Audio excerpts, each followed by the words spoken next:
So the first show that we all met up was in Boston, and that was Champ's first show. So Champ, you can finally talk about a concert with us on the podcast. So what did you think, Champ, seeing them? What, Philly? Wait, Philly. I didn't go to Boston. Yeah, not Philly. Boston, Philly. Sorry. There's so many shows in my head. Philly was pretty cool. Yeah, so that was when I finally met up with Ryan and Alan, which I haven't actually talked about my experience at the shows at all yet since I've seen them, because I was just waiting to kind of put together a whole ass, like, I've got literally 69 videos exactly that I took at the two shows that I went to. I had to say that because it's a funny number. Because you're a child. Yeah. But it's also accurate. So, like, I mean, why wouldn't I? Right? Facts is facts. It's facts. It's facts. So I haven't talked about it at all because I'm like, my video is like, I don't know. It's really messy and it's taking forever, but eventually it's going to be really good.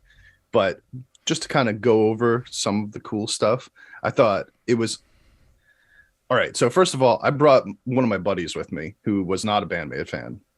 First thing he said when he walked out of there was, "That was fucking awesome. I think I got to be a new fan now." I was like, yes, this is what it's all about, my friends. This is why you have a reaction channel, right? Like, This is why we do what we do. But it was cool finally meeting up with Ryan and Alan. We saw what was the song? So, and also they played a pretty different set list than they did in the next show that I went to in New Jersey. I mean, obviously, a lot of the songs were the same, but there were some switch ups and stuff like that. I agree 100% that Sai Nakadori was awesome. I was actually surprised by how great it was. It's not one of the songs I listen to that much, when I'm listening to Band-Maid.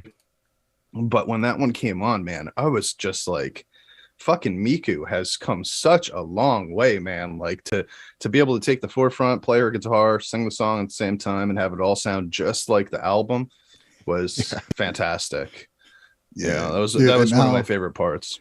I know every time I saw it, and I'm sure when you too, when she hits the note, does her solo, and then at the end she hits that note, and everybody just cheers louder than hell, and her face just lights up. She's just so happy.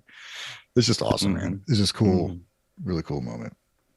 I agree 100%. Yeah, and just ultimately, like, from my first view of the show, and I stood like, so if you look at the venue, the venue in Philly is just like basic ass venue, right? Like, it's a big square with a rafter over the top.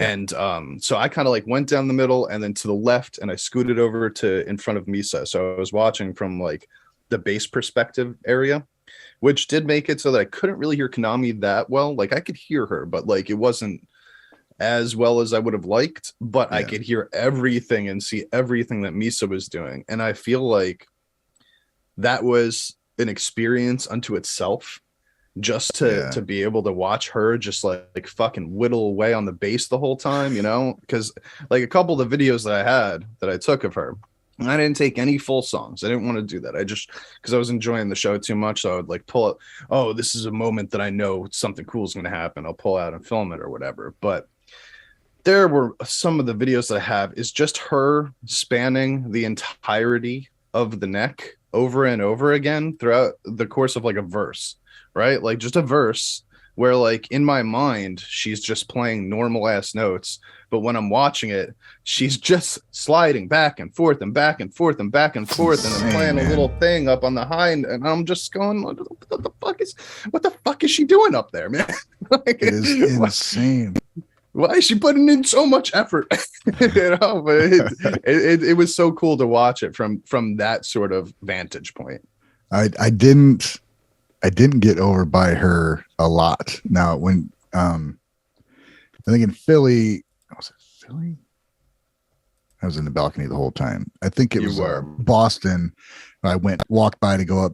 I went downstairs and walked by to go upstairs, and I stood there for a minute just watching her. And then she switched sides a couple times with Konami, so I got to see it. But I wanted to get over by her. It just didn't happen. But no, it's like, so the one thing that I did notice with the two shows that I went to, it was like, if you find a good spot where you feel comfortable with how the music is being played, you don't want to move anymore. No, it's like, Yeah, you're kind of locked in immediately. And I did like I immediately planned like before I went in, I was like, okay, I'll do like half from the left, half from the right. You know, maybe I'll do some shit in the middle.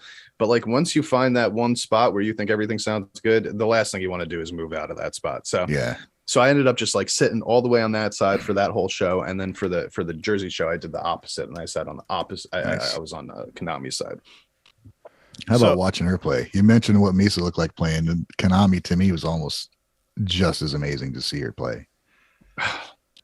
Well, do you want to jump over to the Jersey show now? I mean, I have more to talk about with the Jersey show than the Philly show. I don't know about you guys. What was your favorite thing about the Philly show, Champ? My favorite That thing stood about out? the Philly show was meeting you guys. What can I say? Aw, that's nice. My favorite. We thing went was to we went to a yelling little at you after from party. the too. balcony. Yeah. So these motherfuckers were up, you know, in their royal area, just kind of like looking down on me as if they were the fucking masters. And I was just their slave boy. But like they're up here watching from this like right in the middle, all the way at the top, and I'm like down here like trying to like tippy toe, like so I could see over people. You know, up in the front, but yeah, it was cool. How was the sound from up there, by the way? Fucking great. It was fucking great because Philly was like my favorite. After that, I was like, this was like sound wise pretty fucking good. I loved it because I could hear Misa's bass the entire time, and it like perfectly. Like I could hear it. I don't know. So that was the highlight. The bass was a little bit higher, so it was nice hearing like everything that was Misa's doing. So I was really locked on and on Misa for most of that Philly show. Okay, so you were getting the same vibes as I was then in that case, because I was just focused on Misa the whole time too. Although I will say that like I think the first thing, so after the like on a priority list of the things that I noticed about the band the first time that I saw them. One, Misa was awesome. Just that was the immediate response that I had. Two, the vocals were so much better live than I could have asked for. Like, Yes. Oh yeah. yeah, I thought, you know, with every band ever, you know, when they do something live, there's, you know, you don't expect them to sound exactly the same as the record because Right. when you record something, you record it like 10 times, you know, and then you take the best takes. Get it and perfect. that's what you hear on the album, right? This was like a one take, obviously. You get one take to do this right. And Psyche blew me away with how consistent she was, like just straight up perfect, like the whole time, even to the point where like in the last song that I think they finished with domination in every show, right? I think so. They Yeah, definitely every show I saw was finished with domination. Yeah, they finished with domination at the two that I saw. And Yep. so we're 18 songs in at this point when they start doing domination. And there's like a specific moment in that song in the pre-chorus where she's building up to that first chorus. And the first half of the pre-chorus, she goes into this, she's doing her full-on chest voice, but then she hits this flip up to her head voice, right? She goes like a little falsetto, and then on the next line she switches and she takes that falsetto away and replaces it with this growl that she does. And I talk about that in my original video for watching Domination, the live one, you know, like 3 years ago, and it's always stuck in my head because I really like that format of how she uses the switch ups right there leading into the chorus. And when they played this live 18 songs in, 2 hours later, she still hit both of those spots exactly the same as like that official live video. And that's when I was just like, damn, dude, like that's nuts. Like she just fucking like we're 2 hours in and she's still hitting every note perfectly. She did that, and then she even put every show. It was like more intense every time, like a little bit more fucking growling to it every time. By the end, it's like fuck it, and just goes for it. It's so cool. Yeah, that's awesome. If you are enjoying these clips from our full podcast, make sure you like, comment, and subscribe. Turn on all those notifications so you don't miss out when we go live on Sunday, which is always the same time at 9 a.m. Mountain Standard Time. And if you can't catch it there, we're also on Spotify and future streaming platforms in the future, because that's where the future takes place. I don't know. Just hit subscribe, guys.